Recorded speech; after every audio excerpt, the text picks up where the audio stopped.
पक्षियों के पंखों पर कला रचती बंगाल की ईशानी, सोशल मीडिया पर बनी सेंसेशन।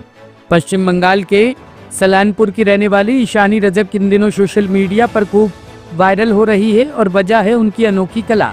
ईशानी पक्षियों के बेकार पंखों पर ऐसी लाजवाब पेंटिंग बना रही है जिनकी चर्चा अब देश ही नहीं दुनिया तक पहुंच चुकी है। कोविड लॉकडाउन के दौरान शुरू हुई ये यात्रा आज एक जुनून में बदल चुकी है।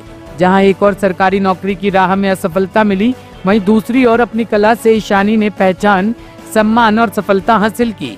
देवी देवताओं से लेकर महापुरुषों तक की चित्रकारी ईशानी ने केवल पंखों पर उकेर कर दिखाई है। ईशानी अब अन्य कलाकारों को भी यह अनोखी कला सिखा रही है। उनका मानना है कि बस जुनून और लगन हो तो कोई भी बड़ी सफलता पाई जा सकती है।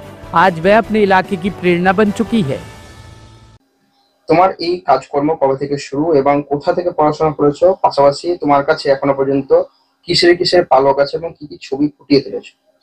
আচ্ছা, আমার প্রথমত বলি নমস্কার, আমি ঈশানী রজক। আমি আসানসোলের লক্ষ্মণপুর গ্রামে থাকি।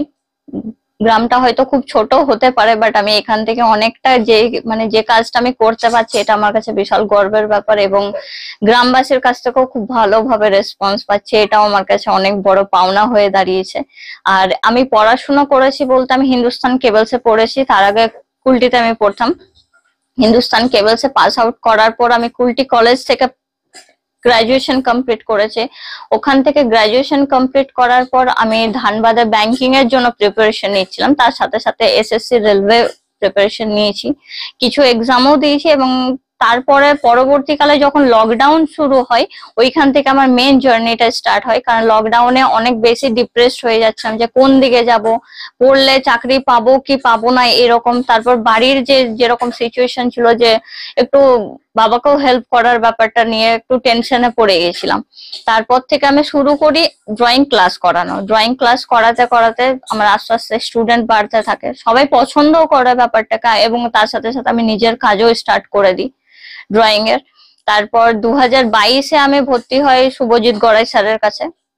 ওইখান থেকে এবারে আস্তে আস্তে যখন আমি এক্সিবিশন করতে থাকি তখন সব থেকে ভালো আমি রেসপন্স পাই সবার থেকে, যে কাজ সবার এসে ওইখানে দেখে, সবাই নাম করে এবং তার মধ্যে ফেসবুকের মাধ্যমে হয়। আর তার থেকে সব থেকে বড় ব্যাপার হয়ে দাঁড়ালো এখন এমনিতে কি আমরা সবাই হয়তো কাজ করতাম ফেসবুকে এক দুজন দেখতো বা যতজন ফ্রেন্ড ছিল তাদের মধ্যে সবাই হয়তো দেখতো, বাকি সবার মধ্যে হয়তো ব্যাপারটা প্রচার হয়ে দাঁড়াচ্ছিল না। এক্সিবিশনের মাধ্যমে হয়েছে সেটা তো একদম অন্যতম ব্যাপার।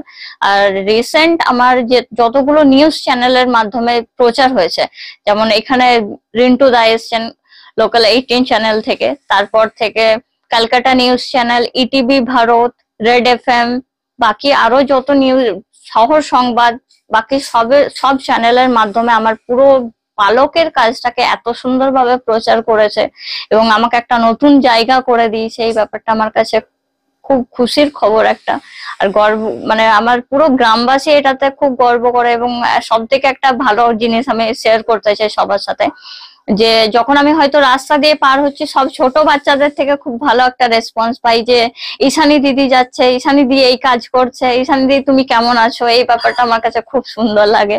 তার মধ্যে বড়দের কাছেও যে হ্যাঁ এই কাজ করছি, এটাতে এত ভালো রেসপন্স পাচ্ছি, সবাই খুব আশীর্বাদ করছে এবং সবাই সাথেও আছে। সবাইকে খুব অসংখ্য ধন্যবাদ জানাতে চাই। এই পালকগুলো তোমার কিরকম কালেকশন আছে? কালেকশন বলতে আমার কাছে আছে আপাতত এখন মানে সব থেকে বেশি যদি থাকে সেটা হচ্ছে মাকাওয়ের আছে, কাকাতুয়ার আছে, সানকর্নিয়র আছে, আরো কিছু কিছু পালক আছে যে পাখিগুলোর হয়তো সত্যি কথা বলতে গেলে আমার নাম জানা নেই, অনেক বিদেশি পাখি সেগুলো। আর আমি যেখান থেকে কালেক্ট করি ওখানে প্রায় 350-র উপরে বেশ পাখি রয়েছে। এবারে যে পাখি হয়তো পালক হয়তো খুলে ফেলছে বা ঝরে পড়ছে কোনো কারণবশত, তো সেইগুলোই আমি কালেক্ট করে রাখতে বলি যেখান থেকে নিই, তো ওখান থেকে আমাকে দিয়ে দেয়। কি কি ছবি ফুটিয়ে তুলেছো? ছবি ফুটিয়ে তুলেছি বলতে আমি প্রথম যেটা আঁকি কাকাতুয়া আঁকি, তারপর একটা মাকাও আঁকি, তারপর পালকের ওপর জগন্নাথ দেবের ছবি আঁকি, তারপর রবীন্দ্রনাথ ঠাকুর এঁকেছি। রিসেন্ট আমার আরো নতুন নতুন কিছু কাজ শুরু হচ্ছে যেগুলো একটু আমি সাসপেন্স রেখেছি, যেগুলো একটু অন্যরকম ভাবে হবে। তার মধ্যে ময়ূর আঁকা আছে, ময়ূর পাখার উপর করেছি, ময়ূর পাখি করেছি। আর আরেকটা আমি কিছু কনসেপ্ট বেস আঁকা করেছি, যেটা হচ্ছে মানে আমি আমার নিজের কিছু ভাবনার উপর, যেটা দাদা দেখিয়ে দেবেন হয়তো ফটোটা, আপনি দেখলে বুঝতে পারবেন ওইটা। মানে ওটা আমার নিজের কিছু ভাবনার উপর, যেমন নেচারকে আমি খুব পছন্দ করি। সত্যি কথা বলতে গেলে আমার নেচারের সাথে আমি অনেক কানেক্ট করতে পারি, আমি পুরো ব্যাপারটা আমি ফিল করতে পারি। তার মধ্যে আরো কিছু আছে যেটা হচ্ছে ওটার সাথে আমি অ্যাড করেছি কিছু পদ্ম ফুলের ছবি। পদ্ম ফুলকে আমরা হয়তো বলে থাকতে পারি যে কাদাতে হয়তো ফুটছে, পদ্ম ফুল তো এমনিতে জাতীয় ফুলই, আমার কাছে সেটা একদম অন্যরকম ভাবে ফুটিয়ে তুলেছে ওই আঁকার মধ্যে। আঁকাটা দেখলে হয়তো আপনারা বুঝতে পারবেন। এখন পড়াশোনা কোথায় করছো বা কি করছো এখন?